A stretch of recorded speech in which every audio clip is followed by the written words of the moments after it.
हे बघा, कार्तिकच्या शाळेचं प्रोजेक्ट तयार करायला लागलोय. तर कार्तिकचे पप्पा, मी आणि कार्तिक आम्ही तिघं मिळून करायला लागलोय. आणि आता वाजलेत 5:30. हॅलो, नमस्कार. मी लक्ष्मी. सर्वांचं मनापासून स्वागत आहे. सर्वांना श्री स्वामी समर्थ. 5 वाजले म्हटलं, संध्याकाळचे 5 वाजलेत. कार्तिक झोपून उठला ना, तर पप्पा आले की पप्पा आमचे 4:30-4च्या दरम्यान येतात. आले की आम्ही झोपेतून उठतो. आमचं तेच काम आहे. आला की आम्हाला गाडीचा आवाज आला की आम्ही उठतो. तर इथं बघा 5:30 वाजले, तर मी तयार झाली. तर साधं सिंपल केस विचारले, तेल नाही लावलं म्हणून ते तसं दिसायला लागले. तर मी रोज न चुकता संध्याकाळी फिरायला जायचं ठरवलंय. तर सकाळचं का जमणार नाही, सकाळचं लवकर उठलं की सकाळचंच काम करायचंच ह्याच्यात जाते, म्हणून मी संध्याकाळचं जायचं ठरवलंय.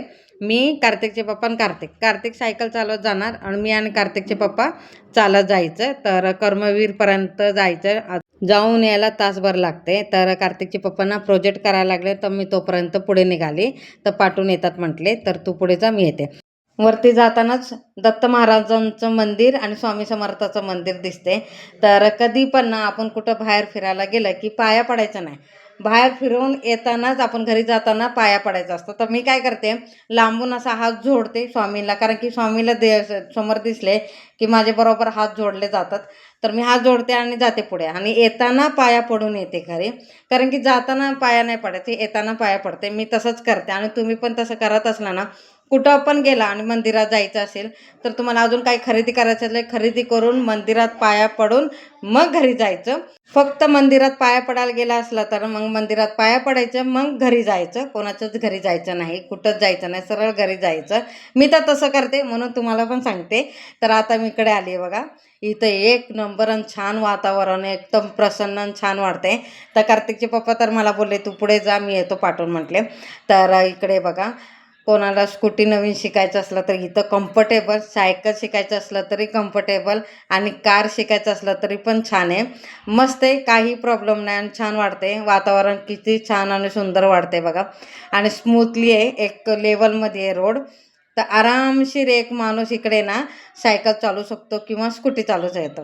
हे इथं बघा, आला बघा माझ्या पाठी. तर सायकलने एकदम फास्ट, आता त्याला येतं ना सायकल चालवता की लगेच फास्टमध्ये येतो. तर इकडे आले, नंतर पुढे जात नाही, मी इकडेच चालवते. कार्तिक पण इथं सायकल चालवतं आणि माझं पण लक्ष राहतं ना, त्याच्यासाठी मी कुठं जात नाही, इथंच फेरी मारत बसते. तर आता आमचं सगळं फेरी मारून झालं आहे. तर आम्ही चाललो आता घरी. आणि हे बघा, जाता जाता कार्तिकचे पप्पा आणि आम्ही जाताना तर अंधार झाला. तर आम्ही लय उशीर तिथं बसलेलं, तर तेवढं का तुम्हाला शूट करून दाखवलं नाही. खूप म्हणजे खूप उशीर. मग घरी जायला बघा किती वाजले, 7:30 वाजलेत आम्हाला घरी जायला. तर घरी आले की कार्तिकचे पप्पा प्रोजेक्ट करायला बसलेत आणि मी स्वयंपाक करून घेते. आणि आज स्वयंपाकाला ना भरलेली वांगी करणार आहे. तर शेंगदाण्याचं कूट केलं, बाउलमध्ये घेतलं. त्याच्यात बघा मी काय काय टाकते, लाल मसाला टाकते.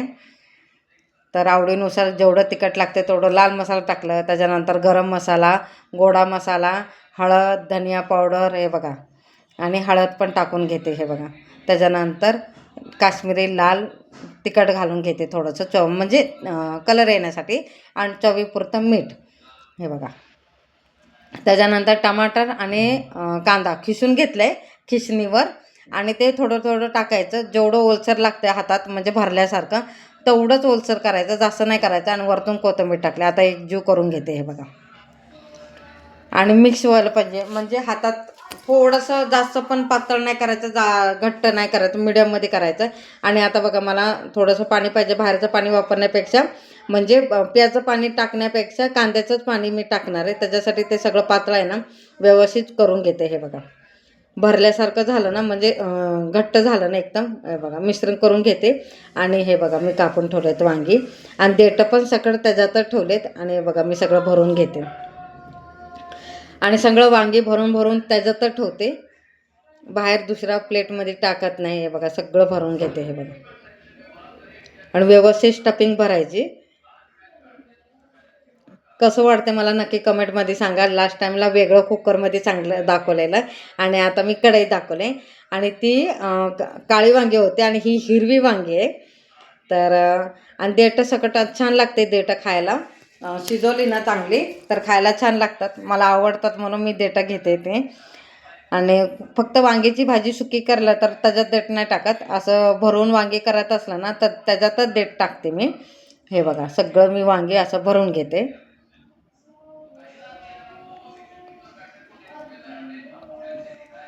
त्याच्यानंतर बघा देठं सकट त्याच्यात टाकते, हे बघा, आणि वरतून कोथिंबीर टाकून एका साईडला ठेवून देते. कांदा आणि टमाटर किसलेले, लसूण पण बारीक कापून घेतले ना, आलं पण बघा मी किसून घेते त्याच्यातच. त्याच्यानंतर एक कढई घेतली, कढईमध्ये मस्त की 2 चमचे पळी आहे ना तेल टाकलं आणि मोहरी टाकली, हिंग टाकलं, कढीपत्ता टाकला आणि तो सगळं टाकलं. हे बघा, कांदा टमाटर हे सगळं पेस्ट आहे ना ते टाकलं. त्याच्यानंतर छानपैकी एकजीव करून घेते, गुलाबी रंग येईपर्यंत छानपैकी भाजून घ्यायचं. त्याच्यानंतर सगळे भरलेले ती तसे टाकायचे आणि हलवून ना 5 मिनटं झाकण लावून ठेवायचं कमी गॅसवर. त्याच्यानंतर पाणी टाकलं मी, चमच्याने ना एकजीव करून घेतलं सगळं आणि परत झाकण लावून मंद आचेवर शिजून घेते. आणि इथं बघा उकळी आली. आणि हा व्हिडिओ तुम्हाला कसा वाटला मला नक्की कमेंटमध्ये सांगा. आवडला असेल तर लाईक शेअर सबस्क्राईब करा सगळ्यांना. श्री स्वामी समर्थ. आणि वांग्याची भाजी पण तयार झाली, आता आम्ही खाऊन घेतो. आजचं एवढंच व्हिडिओ तुम्हाला शेअर केलं आहे. सगळ्यांना बाय.